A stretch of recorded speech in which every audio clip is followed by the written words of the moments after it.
Fala pessoal, tudo bem? Como é que vocês estão? Espero que esteja tudo tranquilo.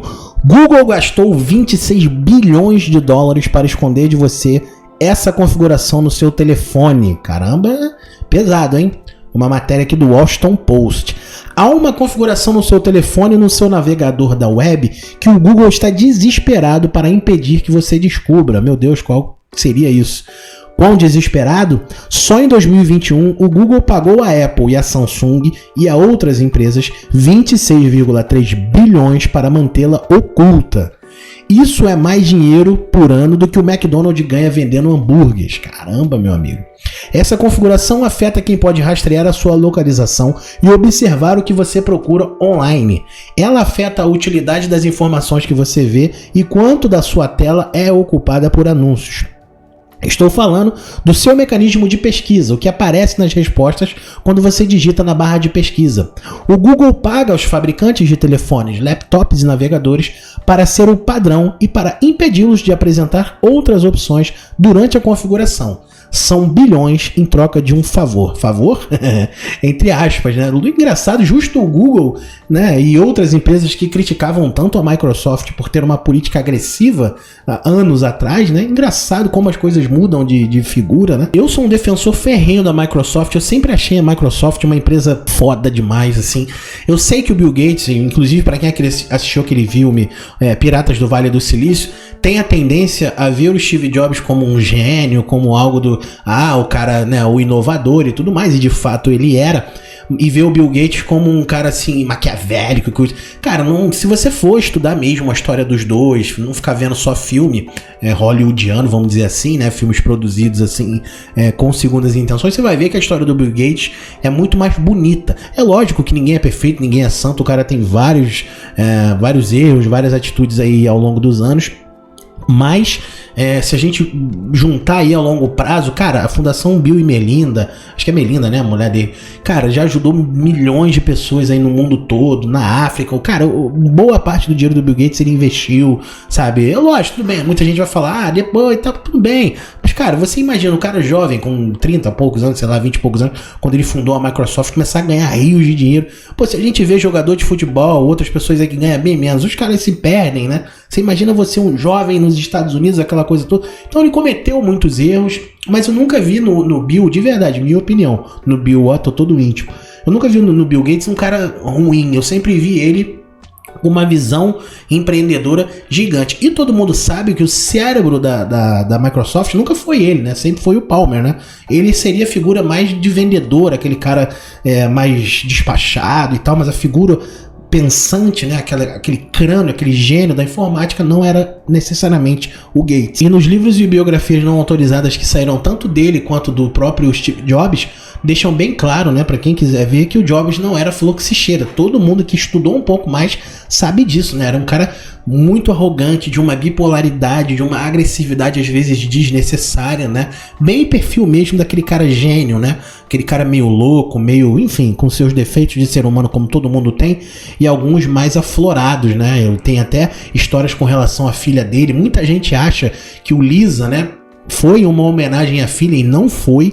O Lisa, aquele computador lá que ele criou lá, a Apple, não é nada disso. Ele mesmo já deixou claro isso várias vezes, mas tinham essa teoria, que bonitinho, deu o nome do computador à filha, não foi nada disso, enfim.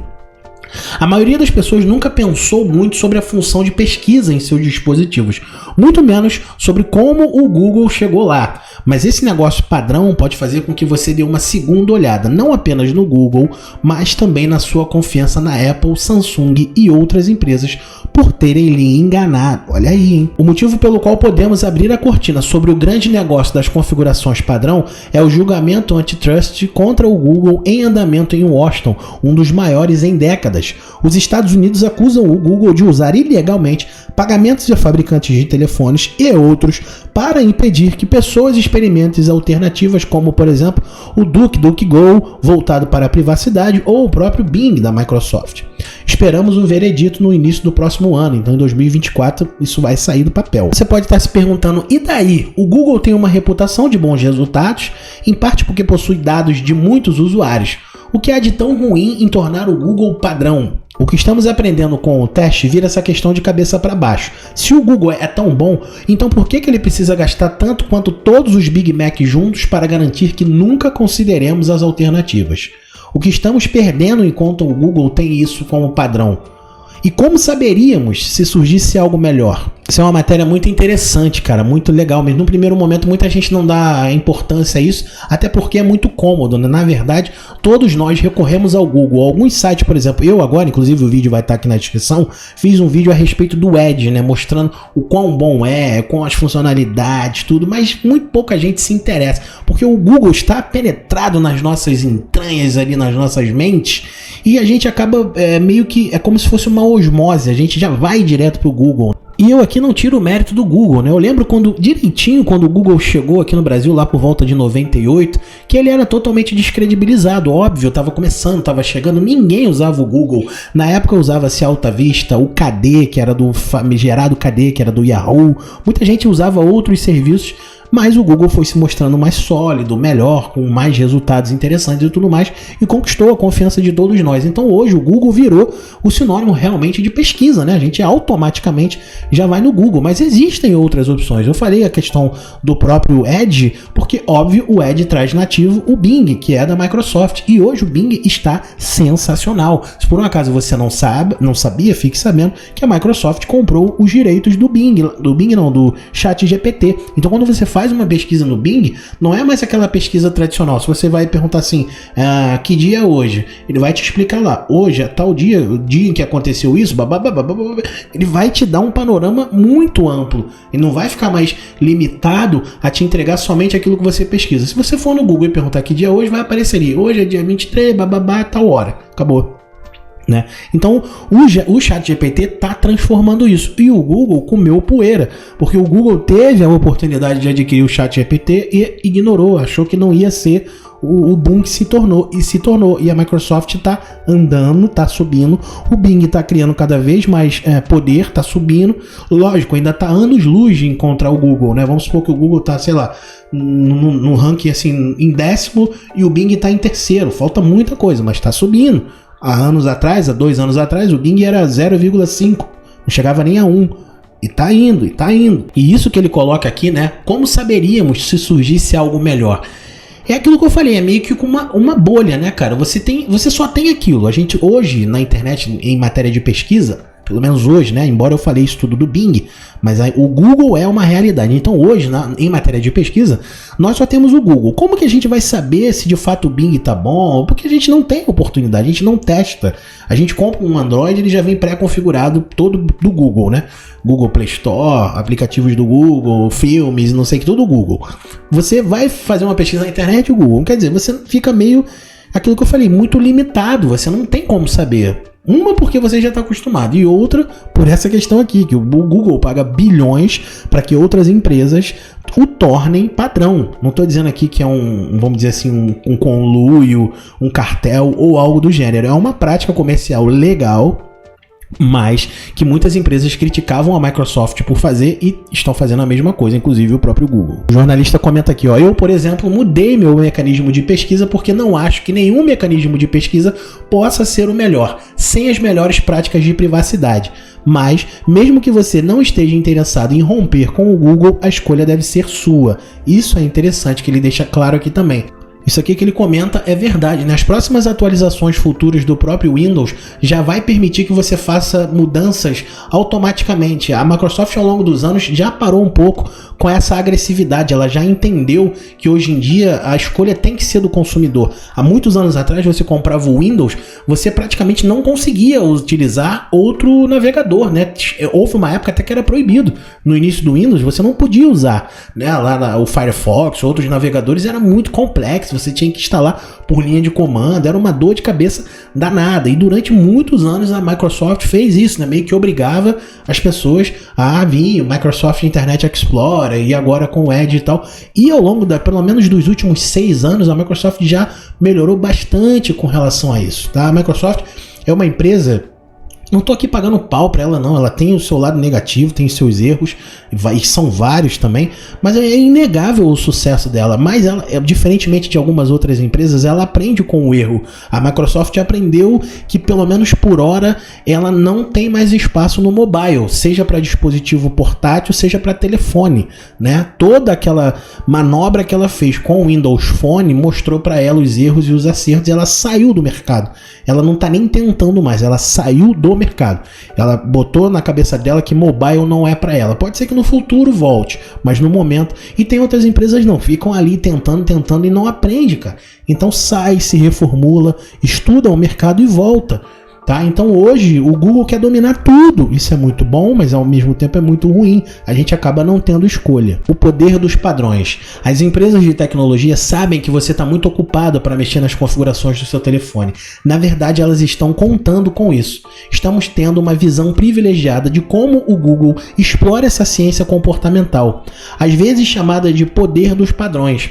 A ideia é que os padrões podem influenciar as escolhas das pessoas de uma forma ou de outra, porque a maioria das pessoas está muito distraída ou confusa para alterá-los. Nossos aplicativos e dispositivos vêm repleto de configurações que beneficiam mais as empresas de tecnologia do que a nós. O diabo está nos padrões, escrevi eu em 2018, o jornalista que assinou a matéria aqui. Para obter o pagamento do Google, como aprendemos no julgamento, o Google exige que seus parceiros tornem o padrão e também, quando permitido por lei, nos dê uma escolha durante a configuração. Em alguns casos, as empresas também não podem nos incentivar a ativamente mudar essas opções. Isso é chamado de adicionar atrito às nossas escolhas. É meio que... por lei, em alguns países, o Google é obrigado, não pode fazer isso, né? Algumas empresas são obrigadas a liberar você durante a configuração do seu aparelho a escolher, né? Não é meio que obrigatório igual é nos telefones do Android aqui no Brasil. Você compra, praticamente ele já vem configurado para o Google. Em alguns países da União Europeia e tudo mais, tem que vir ali por lei, eles vêm ali para você escolher qual é o navegador que você quer. Você vai configurando a sua escolha. Ainda tem lá uma opção que não está na lista e você pode escolher outro de fora e tudo mais.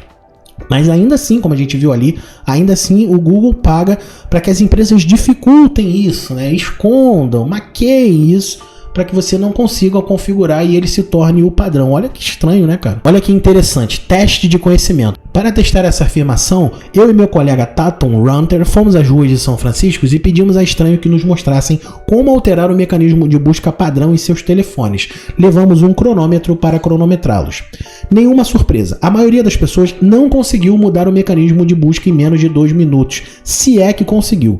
Muitos nem sequer entendiam que um mecanismo de busca é diferente de um navegador da web, por exemplo, que teoricamente você tem opção em ambos.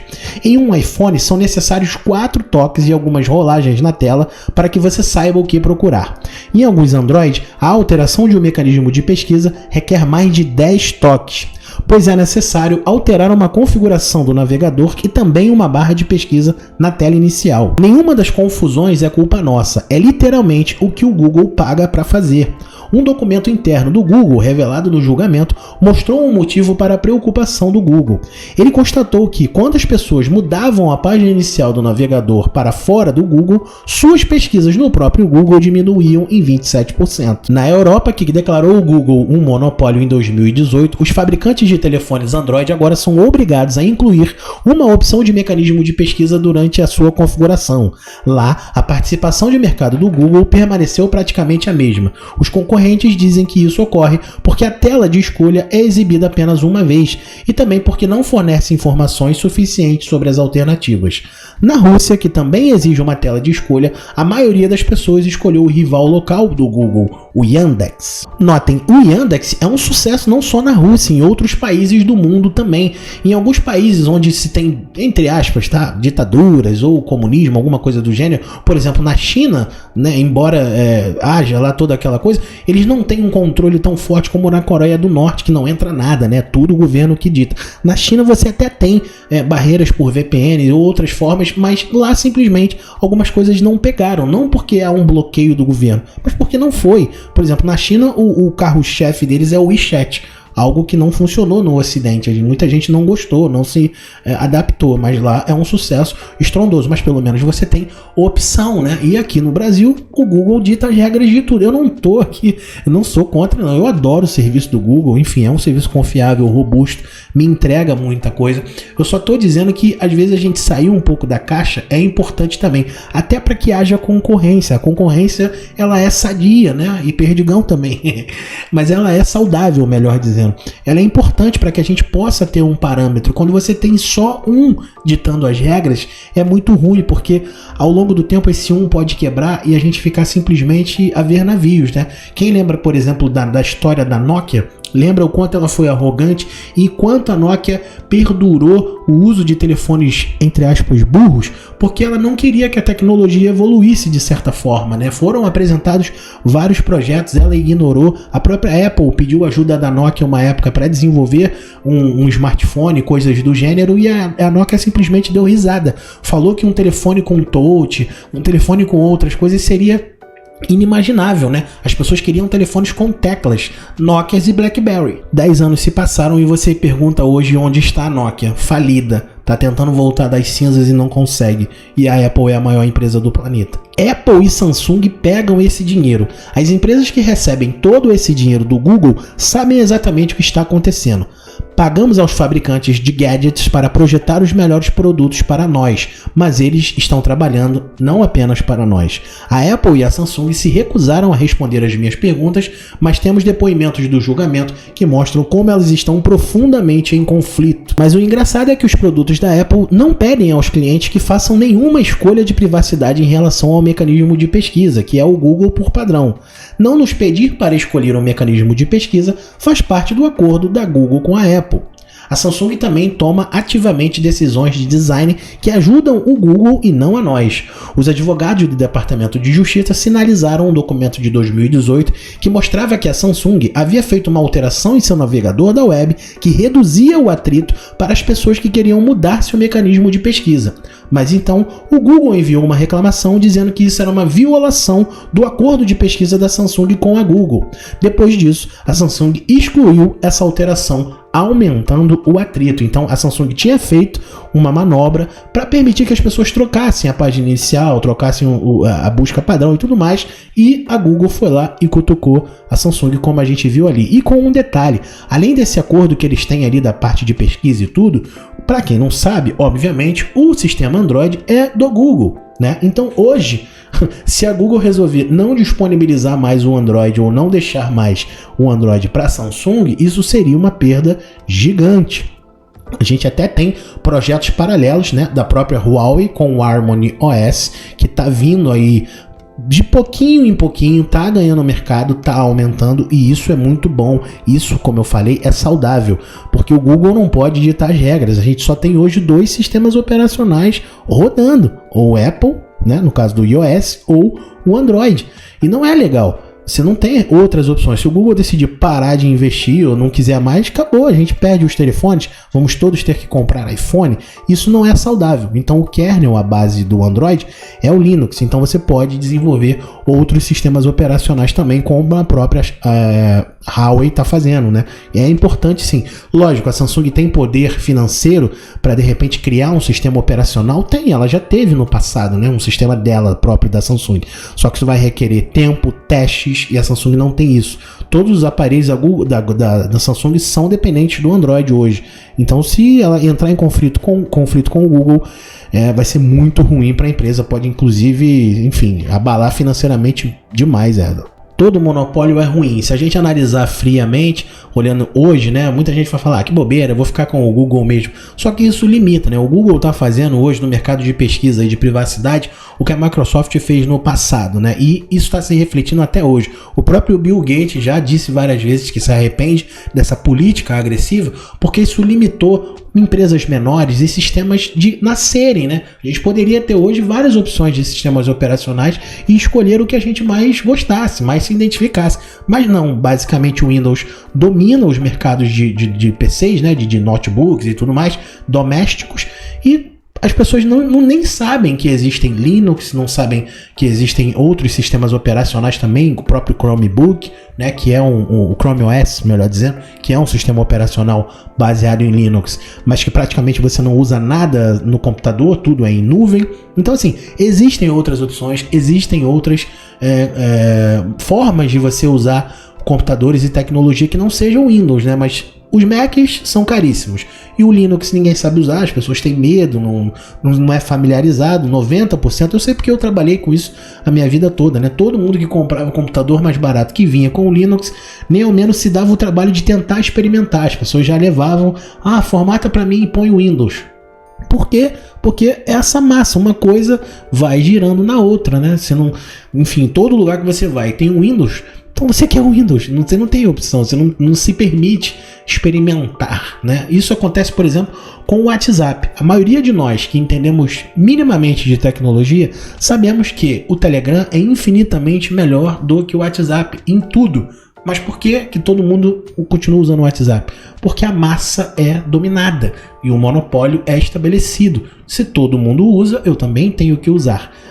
Vai chegar um dia, e eu creio que chegue logo, que o WhatsApp vai perder esse reinado. O Telegram já está crescendo, está expandindo e quem sabe tome o mercado. E que também não seja pelo menos a mesma política do WhatsApp, né? Que continue tendo as mesmas oportunidades. O ideal é que fosse todo mundo igual, nivelado, mas isso nunca vai acontecer, seria uma utopia, seria que socialismo barato, né? Eu sei que nunca vai ver uma igualdade, sempre um vai estar no topo, o intermediário e o último ali, só que é necessário que existam opções para que a gente possa escolher. Nunca vai ser bom ter só um reinando e os outros sendo massacrados e pisoteados. A política do Google não é interessante, ele já responde por isso na Europa e cada vez mais está ampliando para o mundo. Era importante e muito interessante que a gente pensasse fora da caixa. Dê uma oportunidade ao Bing, dê uma oportunidade ao DuckDuckGo ou a outro serviço que você queira. Só pense fora da caixa e você vai ver que as coisas vão começar a fazer sentido. Espero que vocês tenham gostado. Fiquem com Deus. Um abraço. Até a próxima. Fui.